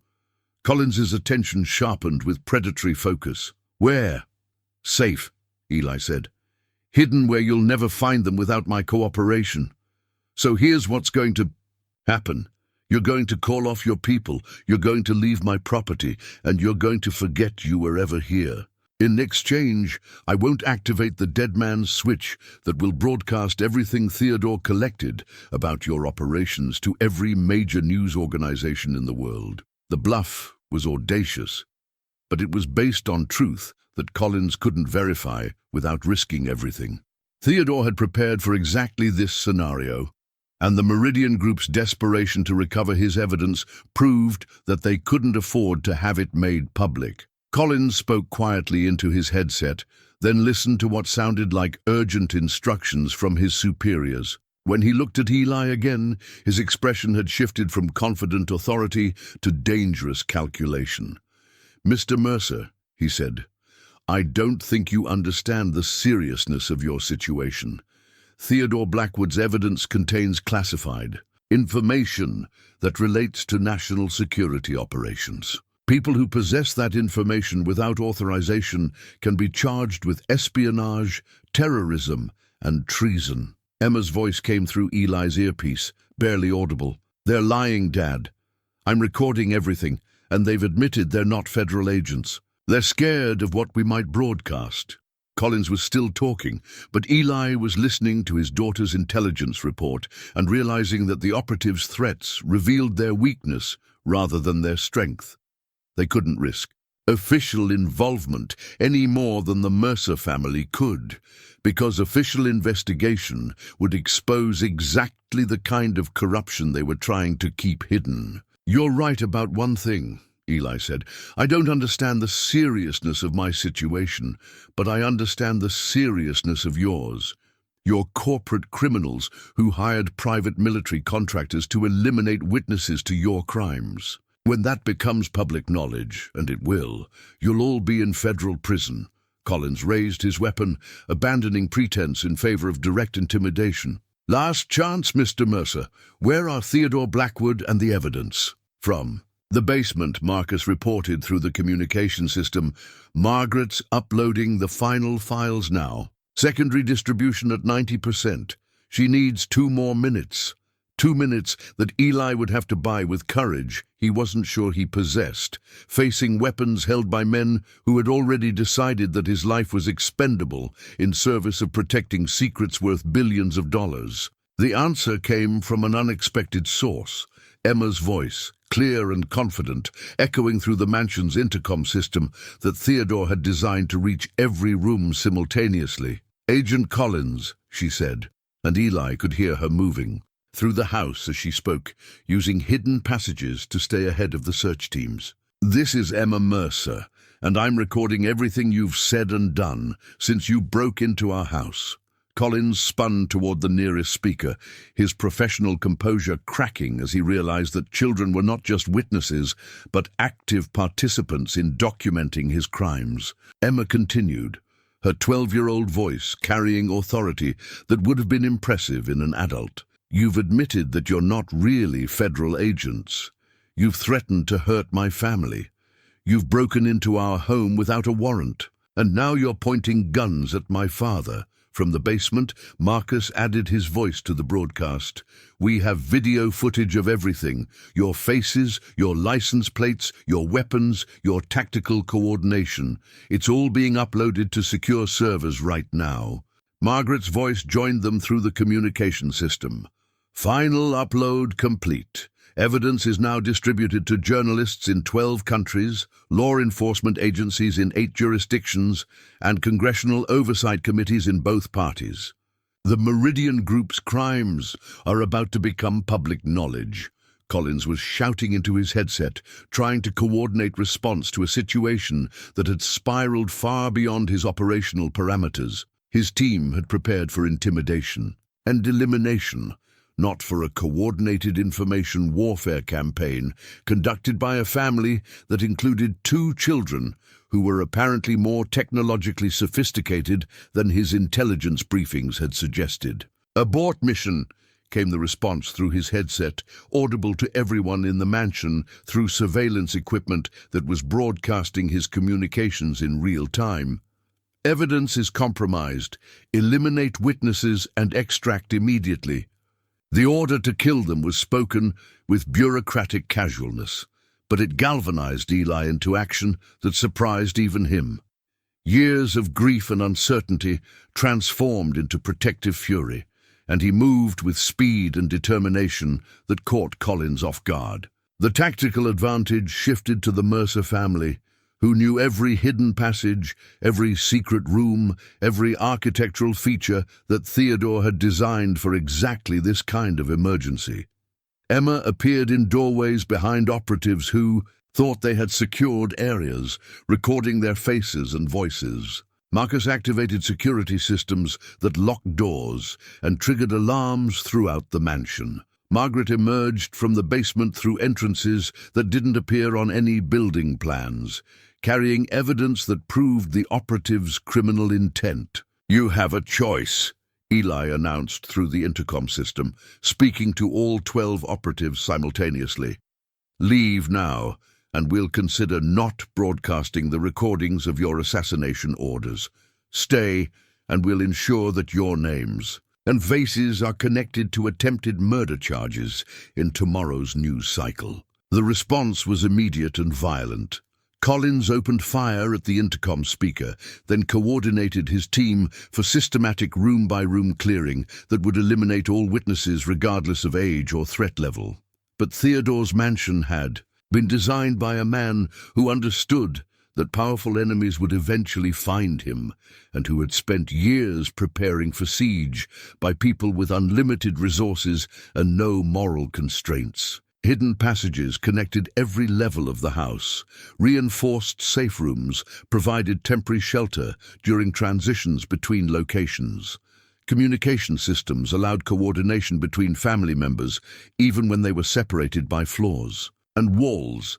Emma demonstrated courage that astounded her father, using her small size and intimate knowledge of the house to stay ahead of armed searchers while maintaining audio documentation of their activities. Marcus showed tactical intelligence that would have impressed military professionals, coordinating security systems and surveillance equipment to track enemy movements and predict their next actions. Margaret revealed skills that went far beyond her apparent role as Theodore's ally. She moved through combat situations with professional competence, using non-lethal weapons to disable operatives who got too close to critical positions, and demonstrating communications abilities that suggested extensive experience with exactly this kind of crisis. The turning point came when Collins, frustrated by his team's inability to corner and eliminate what should have been easy targets, made the mistake of speaking honestly into his radio about the Meridian Group's true intentions. "Base, this is Collins. Family has more sophisticated security than intelligence indicated. Request authorization for enhanced interrogation of adult male to obtain location of digital files." Emma's recording equipment captured every word, and her response demonstrated understanding that went beyond her years. "Collins, this is Emma again. Enhanced interrogation means torture, doesn't it? You're planning to torture my father to get information about Uncle Theodore's evidence." The admission of planned torture, broadcast throughout the house and recorded on systems that were already uploading to secure servers, represented exactly the kind of evidence that could destroy careers and trigger federal investigations that even the Meridian Group couldn't suppress or control. Collins realized his mistake immediately, but damage control was impossible when every word was being documented and broadcast in real time to audiences he couldn't identify or influence. Margaret's voice came through the communication system with information that changed the tactical situation completely. "Collins, this is Margaret Henley. I've just sent copies of tonight's recordings to the FBI's Domestic Terrorism Task Force, along with evidence of your employment by Meridian Group contractors. You now have approximately 20 minutes before federal agents arrive to arrest you for attempted murder and conspiracy charges." The bluff, if it was a bluff, worked perfectly. Collins and his team had prepared for covert operations with plausible deniability, not for exposure that would trigger legitimate federal investigation of their activities. "Extraction now," Collins ordered his team. "All units to primary extraction point. Mission aborted." From hidden positions throughout the mansion, the Mercer family watched armed operatives retreat with the haste of people who had suddenly realized that their intended victims possessed resources and capabilities that made success impossible and detection inevitable. But even as the immediate threat withdrew, Eli knew that their victory was temporary. The Meridian Group had spent billions of dollars and committed multiple felonies to suppress Theodore's evidence, and they wouldn't abandon their goals just because one operation had failed. The war was far from over, but for the first time since discovering the basement fortune, the Mercer family had fought back successfully against enemies who had seemed overwhelming and invincible. As dawn light filled the mansion's rooms, and the sound of retreating vehicles faded into forest silence, 3 children and 1 elderly woman began the process of documenting everything they had experienced, everything they had learned, and everything they now possessed the power to expose. Theodore Blackwood's evidence was beyond the reach of corporate criminals and government conspirators. His mission had been inherited by people who would complete it not from desire for revenge, but from commitment to justice and protection of future victims. The mansion stood as witness to courage that had transformed desperate refugees into defenders of truth and guardians of secrets that would ensure that powerful people could no longer commit crimes with impunity. 6 months later, Eli stood in the mansion's renovated kitchen, reading the morning news on a tablet while Emma and Marcus ate breakfast at the table they'd refinished together during the long autumn evenings. The headlines were still dominated by what journalists had dubbed the Meridian Group scandal: congressional hearings, federal prosecutions, and corporate bankruptcies that had reshaped entire industries. Collins and 8 of his operatives had been arrested 3 weeks after their failed assault on the mansion, charged with conspiracy, attempted murder, and violation of federal racketeering statutes. The Meridian Group's leadership faced charges that would likely result in decades of federal prison time. Most satisfying to Eli, the pension funds and charitable organizations that had been defrauded were being made whole through asset recovery programs funded by corporate fines. "Dad," Emma said, looking up from the book she was reading while eating, "there's a reporter from the Washington Post on the phone. She wants to interview us about the foundation." The Blackwood Mercer Foundation had been Emma's idea, a way to use Theodore's recovered money to help families facing the kind of desperation that had brought them to the mansion in the first place. Single parents dealing with medical debt, children aging out of foster care without support systems, families displaced by corporate misconduct or government failures. "Tell her I'll call back," Eli said. "We have more important things to do today." Marcus looked up from the architectural drawings he'd been studying, plans for converting the mansion's east wing into a conference center where the foundation could host workshops and training programs. "The contractors are coming this morning to assess the fire damage repair costs." The mansion had become truly magical, not through fairy tale enchantment, but through the transformation of a hiding place into a sanctuary that welcomed people who needed second chances. The rooms that had sheltered Theodore's secrets now sheltered visiting families who were rebuilding their lives with foundation support. Margaret emerged from what had been Theodore's surveillance room, now converted into the foundation's administrative offices. At 73, she had more energy and purpose than people half her age, managing grant applications with the same precision she'd once applied to coordinating evidence distribution. "The Wallace family arrived this morning," she reported.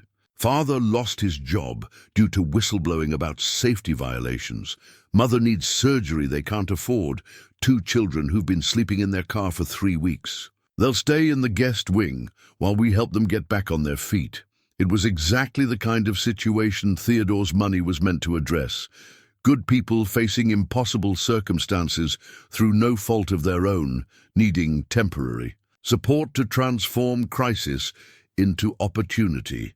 Emma closed her book and looked at her father with the serious expression that had become familiar since their confrontation with the Meridian Group. "Dad, do you think we're doing what Uncle Theodore would have wanted?" Eli considered the question while watching Marcus explain his architectural drawings to Margaret, who listened with the attention of someone who understood that 9-year-old. Engineers sometimes had insights that escaped adult professionals. "I think," Eli said finally, "that Theodore wanted us to do what we thought was right, not what he would have done. He gave us resources and evidence and the chance to choose what kind of people we wanted to become." Emma nodded thoughtfully. "I'm glad we chose to help people instead of just punishing bad people, though I'm also glad the bad people got punished." The balance had been exactly right in Eli's opinion. Justice for the crimes that had been committed, but focus on building something positive rather than dwelling on revenge and retribution. Theodore's evidence had enabled prosecutions that would protect future victims, but the foundation's work was creating opportunities that would prevent future desperation. A knock at the front door interrupted his reflections. Through the window, he could see a family standing on the porch, parents, and 3 children, holding suitcases and looking uncertain about whether they belonged at such an impressive property. "That'll be the Chen family," Margaret said, checking her schedule. "Tech worker who got blacklisted for reporting sexual harassment, wife who's been caring for disabled mother, kids who've had to change schools 3 times this year." Emma was already moving toward the front door, her face bright with the excitement she always showed when new families arrived. "I'll get them settled in the blue room. Marcus, can you show their kids the secret passages later?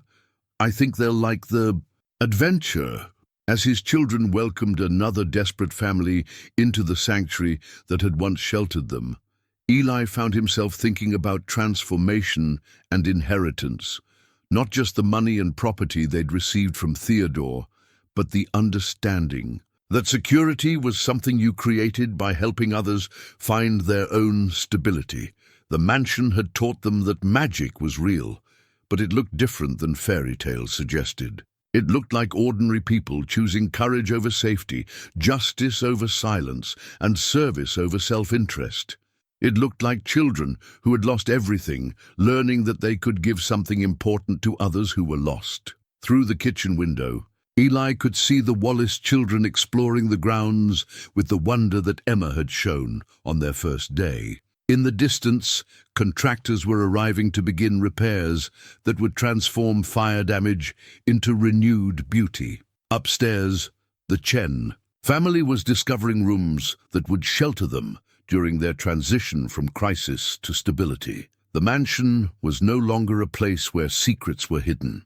It had become a place where possibilities were revealed, where families could discover what they were capable of when given resources, support, and the chance to rebuild their lives with dignity. Theodore Blackwood had spent 15 years hiding from enemies who wanted to silence him. The Mercer family had spent 6 months creating something that would amplify voices that needed to be heard, supporting families that deserved better than society had given them. Emma appeared in the kitchen doorway, her face glowing with satisfaction. The Chen kids want to know if they can help with the Foundation newsletter. They have ideas about how to reach other families who might need help but don't know we exist. Of course they can help, Eli said, realizing that every family they assisted became part of the growing network of people committed to ensuring that no one had to face impossible circumstances alone. The morning sun filled the kitchen with golden light that transformed the ordinary scene into something that felt genuinely magical. Not the magic of fairy tales and fantasy, but the magic of real people choosing to make the world better than they found it, one family at a time. Outside, the forest whispered with sounds like approval, and inside, the mansion that had once sheltered secrets now sheltered hope. Endless, renewable hope that grew stronger every time it was shared with someone who needed to believe that better days were possible. Theodore's legacy lived not in the money he'd hidden or the evidence he'd preserved, but in the understanding that true wealth came from having enough to share, and true security came from building communities where everyone had the chance to thrive. The Mercer family had found their home, their purpose, and their future. And, in finding those things for themselves, they had learned how to help others discover the same possibilities, the most magical inheritance of all.